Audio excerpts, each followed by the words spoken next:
السلام علیکم ورحمۃ اللہ وبرکاتہ۔ میں ہوں حافظ عباس سلفی۔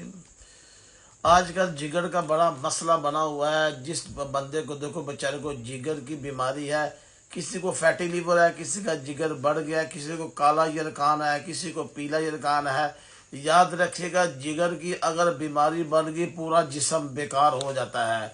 ہم لوگ جگر کا علاج کروا تو رہے ہیں، کوئی دیسی میڈیسن سے، کوئی انگریزی میڈیسن سے، ہر قسم میڈیسن کرا رہے ہیں، پر یاد رکھیں اس کا ایک روحانی علاج بھی الحمدللہ وہ گارنٹی سے ہوتا ہے، اللہ کی رحمت سے، قرآن کے برکت سے ہوتا ہے، قرآن کی آیات سے ہوتا ہے، اور وہ شفا والی آیات ہے الحمدللہ۔ جس کسی کو بھی جگر کا مسئلہ ہے، جگر کالا یرقان ہے، خاص کر کے جن لوگوں کو کالا یرقان ہے، بیچارے بہت زیادہ دوائیاں کھا چکے ہیں، ان کو آرام نہیں آ رہا، جسم سوکھتا جا رہا ہے، یا جسم جگر سکڑ گیا ہے، بہت زیادہ مسائل بنتے ہیں کالے یرقان سے۔ تو الحمدللہ جو میں آیات بتانے والا ہوں، آپ نے یہ 313 مرتبہ پڑھ کے دم کر کے پینا شروع کریں، صرف 40 دن تک۔ انشاءاللہ 40 دن کے بعد آپ رپورٹ کروا لیں، اللہ کے حکم سے، میرے اللہ نے چاہا، انشاءاللہ آپ کو وہ جو کالا یرقان یا جگر کا مسئلہ ہے وہ حل ہو جائے گا۔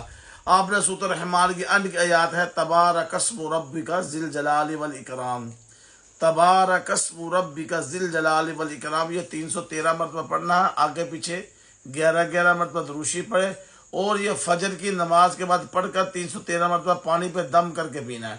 انشاءاللہ آپ 40 دن یہ عمل کر لیں، جیسا مرضی کو مسئلہ ہو جگر کا، انشاءاللہ کالا یرقان ہو، فیٹی لیور ہو، سکڑ کا جو بھی مسائل ہو، انشاءاللہ قرآن کی برکت سے، اس آیات کی برکت سے، اللہ کی رحمت سے آپ کا جگر کا معاملہ حل ہو جائے گا، اللہ شفا دے دے گا انشاءاللہ۔ جزاک اللہ۔ السلام علیکم ورحمۃ اللہ وبرکاتہ۔